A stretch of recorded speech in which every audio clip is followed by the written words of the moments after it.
Game over.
Welcome to English Vlog, where we'll fix the glitches of the English language.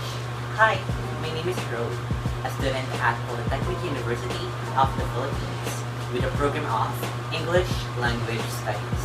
And for today, we're going to tackle about the 16th chapter of the grammar book entitled Reference and Possession. So just sit back, relax, and first we're going to define reference. In English grammar, reference is the relationship between a grammatical unit, usually a pronoun, that refers to or stands in for another grammatical unit, usually a noun or a noun phrase. Next is, we're going to define possession. Possession shows a relationship of belonging between one thing and another. To form the possessive, add apostrophe plus s to the noun. If the noun is plural or already ends in s, just add an apostrophe after the s. To give you an example, I have here a novel, Crazy Rich Asians, a novel by Kevin Kwan. To use it in a sentence, this is Rose novel. So if you observe, this is Rose novel. In my name row or the subject row, we use an apostrophe s to show possession, that this is my novel. It depicts that it's mine, or it answers the question that to whom does it belong to? It's Rose. It's Rose. It's Rose novel. And now that I have already explained the basic ideas of reference and possession, we are now going to explain it further. In this chapter, we are going to describe the forms, meanings, and uses of the grammatical resources that express reference and possession in English. Referential forms point to people or to objects in the real world or to other forms called antecedents, and include the various types of personal pronouns, the demonstratives, and a number of other referring forms. But in this topic, we are going to focus only on meaning, acquisition, and use of subject and object pronouns. First, we're going to define subject pronoun and object pronoun. And subject pronoun, it takes the place of the subject of the sentence, which is the noun doing the action, while the object pronouns are usually occur in the predicate of the sentence. So for us to understand it easier, here are examples of subject pronouns and object pronouns. So in subject pronoun area, here are I, you, he, she, it, they, and we. And in the object pronoun, here are me, you, him, her, it, them, and us. Now we're going to use it in a sentence. First, on the subject pronoun I. The sentence is, I like Jane. So, in this sentence, the I is the subject pronoun, and it indicates that the one who likes Jane is I. There are two kinds of possessive pronouns in English grammar. Possessive determiners come before a noun, and possessive pronouns replace a noun. In here, examples of possessive determiners are my or your, while examples of possessive pronouns are mine or yours. In the first example, my name is Polly and I am looking for my hat. The possessive determiner here is my, because we use possessive determiner with nouns to indicate possession. So it comes before a noun, which is the hat. So aside from that, my indicates Polly. The my here is Polly. My name is Polly and I'm looking for my hat. So it's Polly's hat. Okay? Next one is my dad says there is one in the wardrobe, but it's his, not mine. So as what we've said, possessive pronouns replace a noun. So in here, the possessive pronoun is his, and the one or the possessive pronoun that was replaced and was previously mentioned is dad or my dad. So my dad says there is one in the wardrobe, but it's his, not mine. It's his, or it's my dad's, or it's dad's. Next is reflexive pronouns. We often use reflexive pronouns when the subject and the object of the verb refer to the same person or thing. So here are examples of reflexive pronoun. Singular first person, myself. Singular second person, yourself. Singular third person, herself, himself, itself. Plural first person, ourselves. Plural second person, yourselves. Plural third person, themselves. So here is an example of a sentence in using our reflexive pronoun. Here, I love myself. So the reflexive pronoun used here is myself, and it refers to the subject, I. They are the same, I and myself. Next is, don't push yourselves so hard, guys. The reflexive pronoun used here is yourselves, and it refers to guys, and vice versa, it refers to the same thing. Next is Leia pinch herself. So same rule, Leia is herself.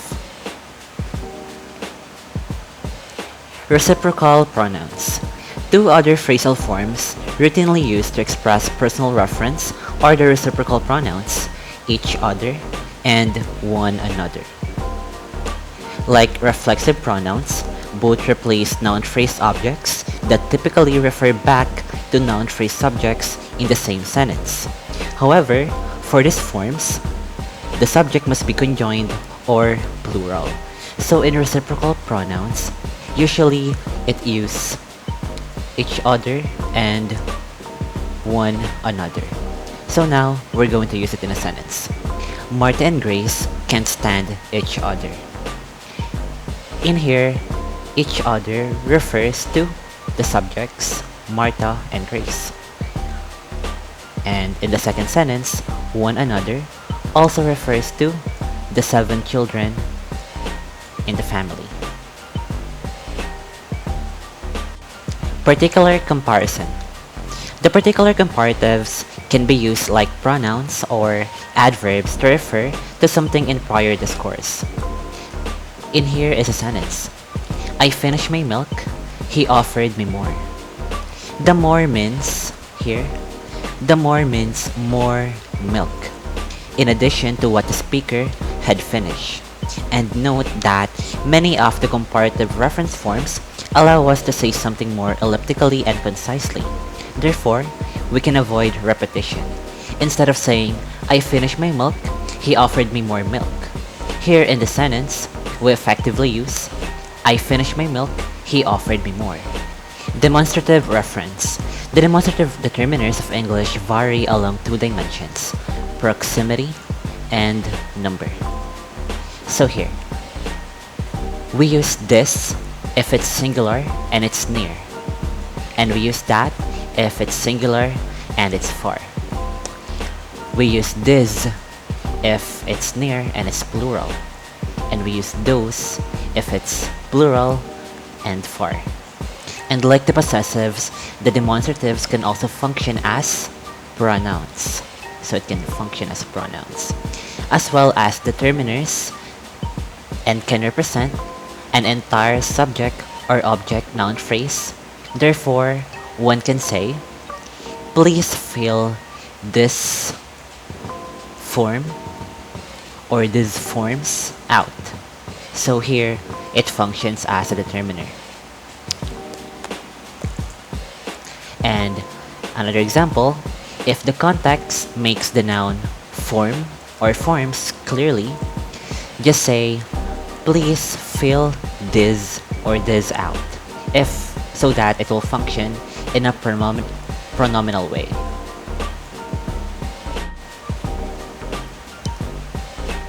Difference. Differential forms or difference or other, including its related forms, others, and another, and else. They tell the listener or the reader that one speaker or writer is referring to some target item other than the antecedent. So here's an example. Have you had a cookie? Yes. Have another. So here, in first example, another is used referentially to mean another cookie. That is something in addition to but different from the antecedent. While in here, I needed some help and I couldn't find Matthias, so I looked for someone else. In here, else is a combination with someone refers back to Matthias, but means a person other than or different from Matthias. In addition, there are two other major ways of signaling possession in English. In writing, the first is by inflecting regular singular nouns and irregular plural nouns not ending in s with apostrophe s, as in the baby's crib or the women's room, or by adding an apostrophe after the s ending of regular plural nouns and singular forms that already end in the sound s, like the boys' trip, here's the apostrophe, and Kansas farmlands, the apostrophes here. Due to the simplicity of the English pronoun system, might occur for students whose native language has inclusive and exclusive forms of the first person plural pronoun. Here's an example. I think we should go to the movie next time. In that example, we should go to the movies next Saturday. The subject pronoun here, we, pertains to all of them, that they all should go to the movies next Saturday. It includes everyone. Here is another example. Are we late? In that example, are we late? The pronoun we that was used excludes the one they are talking to. They are only pertaining to them, to those who are late. The use of plural pronouns to refer to singular nouns. Compound and definite pronouns require singular verbs. However, the use of a formally plural noun such as they, them, and their to refer back to the following singular compounds is acceptable in informal usage. For example, we can say everyone has his own way of doing things, or everybody has his own way of doing things.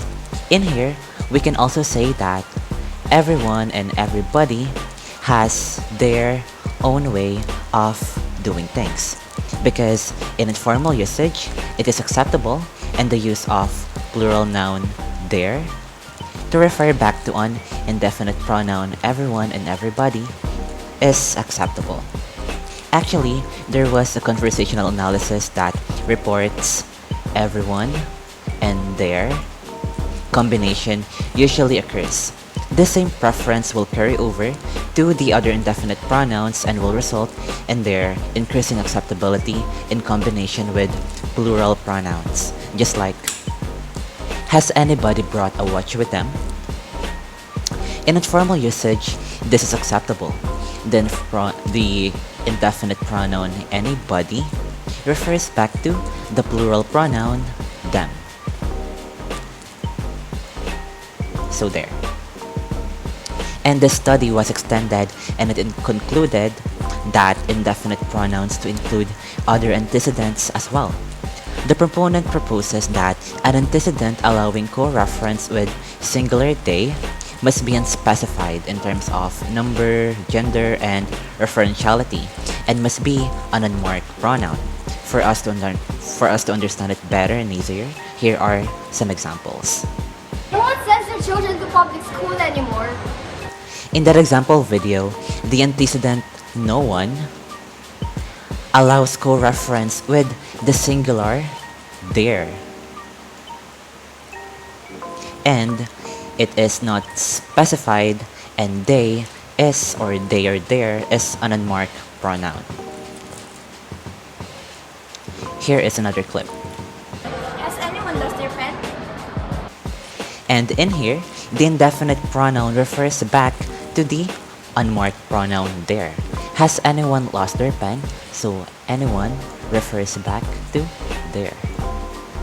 And next video.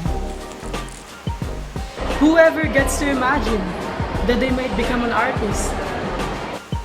In that example, whoever gets to imagine that they might become an artist, the antecedent whoever refers back to the unmarked pronoun they. That is all for the 16th chapter of the grammar book entitled Reference and Possession. Again, my name is Ro from English Vlog, where we'll fix the glitches of the English language, and I hope you continue to enjoy learning. And if you learned something, please let me know by subscribing to me and liking the video. Thank you so much for watching, and see you again on level 17.